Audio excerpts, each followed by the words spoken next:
اور اللہ کا شکر ہے کہ مرنے سے پہلے کم از کم ہم اس معصومیت، بیوقوفی اور جہالت کے ایج سے ہم نکل آئے. وہ جہالت کی ایج کیا تھی، وہ معصومیت کی ایج کیا تھی، وہ بیوقوفی کی ایج کیا تھی، کہ ہم سب کے ذہنوں میں یہ تھا کہ پاکستان کا آرمی چیف جو ہے وہ کوئی بہت بڑا ایسا کوئی کیریکٹر ہے اسلامی دنیا کا، جو صرف اور صرف صبح جب اٹھتا ہے تو بھوکا ناشتے سے پہلے پاکستان کے لوگوں کے اور ریاست کے وسیع تر مفاد اور انٹرسٹ کے بارے میں سوچنے لگ جاتا ہے. اسی میں وہ ناشتہ بھی شاید نہیں کرتا، دوپہر کو بھی یہی سوچ رہا ہوتا ہے، شام کو بھی یہی سوچ رہا ہوتا ہے گولف کھیلتے ہوئے، امریکن امبیسڈر سے جب ملتا ہے، چارج ڈی افیئر سے تو یہی سوچ رہا ہوتا ہے، برٹش ہائی کمشنر سے جب ملتا ہے تو یہی سوچ رہا ہوتا ہے، امریکہ جاتا ہے تو یہی سوچ رہا ہوتا ہے، رات کو سوتے وقت بھی یہی سوچ رہا ہوتا ہے، جب الارم لگا کے صبح اٹھنے کی بات کرتا ہے تو یہی سوچ رہا ہوتا ہے، جب کور کمانڈرز کی میٹنگز ہوتی ہیں تو یہی سوچ رہا ہوتا ہے، جب پاکستان کی تمام بزنس کارپوریٹ لیڈرشپ کو اکٹھا کر لیتا ہے کراچی، فیصل آباد، اور ان کے ساتھ میٹنگز کرتا ہے پاکستان کی ایکسپورٹس، امپورٹس، پروڈکٹیوٹی میں، تو صرف اور صرف پاکستان کے انٹرسٹ کے حوالے سے سوچ رہا ہوتا ہے. جنرل باجوہ نے ہم سب کے اوپر جو بہت بڑی مہربانی کی ہے اور ہمیں ان کا شکر گزار رہنا چاہیے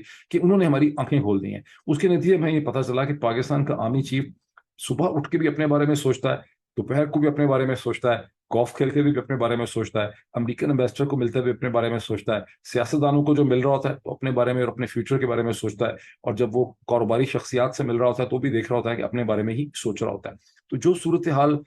جنرل عاصم جو نہیں جنرل باجوہ صاحب کی تھی، ظاہر ہے کہ وہی پرنسپلز آف سائیکالوجی جو ہیں وہ جنرل عاصم منیر کے اوپر بھی پاور ڈائنامکس اپلائی کرتے ہیں، اور وہ بھی اپنے بارے میں سوچ رہے ہیں کہ مجھے اپنے بارے میں کیا کرنا ہے. مجھے یاد ہے 2016 میں جب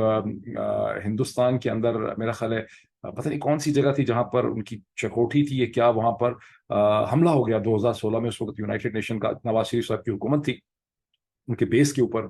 ہم اڑی بیس کے اوپر حملہ ہو گیا، خاصے ان کے سپاہی وہاں پہ مارے گئے، الزام لگ گیا کسی پاکستانی اسپانسرڈ قسم کی آرگنائزیشن کا. تو میں ورلڈ بینک کے ایک ڈنر میں گیا اسلام آباد میں، ورلڈ بینک کے آفیسز کے اندر. وہاں پر میرا پوائنٹ آف ویو یہ تھا کہ یہ ہندوستان نے فالس فلیگ آپریشن جو ہے یہ کرایا ہے بیکاز اقوام متحدہ کے اندر Nawaz Sharif was set to raise the issue of Kashmir, اور اس سے پہلے پاکستان کو ڈیفینسو پہ ڈالا گیا ہے، دہشت گردی کا یہاں پہ ایک کھڑا کیا گیا وغیرہ وغیرہ. مجھے وہاں پر ایک بہت ہی سیریس شکل کا، جو اس وقت مجھے منحوس لگا تھا، مجھے لگتا تھا اس کو قتل کر دوں، مجھے ایک امریکن ڈپلومیٹ ملا جو بڑا ایروگنٹ تھا، سینئر تھا، پروبلی ان کی انٹیلیجنس ایجنسی کے لیے کام کرتا تھا. مجھے اس کا کوئی ٹھیک سمجھ نہیں آیا ٹائٹل کیا ہے، but he was very very serious. تو جب بات چیت ہو رہی تھی اس کے اور اور لوگوں کے درمیان میں، اور میں نے اپنی تھیری ماری کہ اس میں یہ پتہ نہیں کس نے کیا ہے، تو اس نے بہت سینیکل طریقے سے مجھے کیا کہ یہ تمہاری اداروں نے کیا ہے، یہ فوج نے کیا ہے، اور یہ راحیل شریف جو ہے یہ اس کی ایکسٹینشن کی، جنرل راحیل شریف جو ہے وہ اپنی ایکسٹینشن لینے کے لیے نواز شریف کے اوپر دباؤ ڈال رہا ہے. مجھے بہت برا لگا. آئی تھاٹ آئی واز سو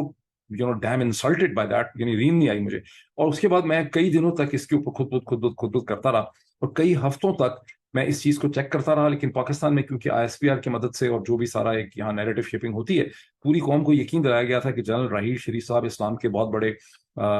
جو ہیں ایک سولجر ہیں، اور وہ تو کبھی ایکسٹینشن کا سوچ نہیں سکتے، تو ان کی عزت کے، ان کی سیلف ریسپیکٹ کے بلو ہے کہ وہ ایکسٹینشن کا سوچیں. لیکن subsequently from the army sources جب میں نے اس کو بہت قریدا اور بہت میں نے انویسٹیگیشن کی، اور یہ ہزاروں آرمی آفیسرز اس چیز سے آج واقف ہیں، تو مجھے پتہ چلا کہ جنرل راحیل شریف آخری گھنٹے تک وہ اور ان کی بیگم صاحب دونوں اس کوشش میں تھے کہ نواز شریف سے ان کو ایکسٹینشن جو ہے وہ مل جائے، اور جتنا وہ زور لگا سکتے تھے ہولی ان ہولی وہ انہوں نے اس کے لیے لگایا.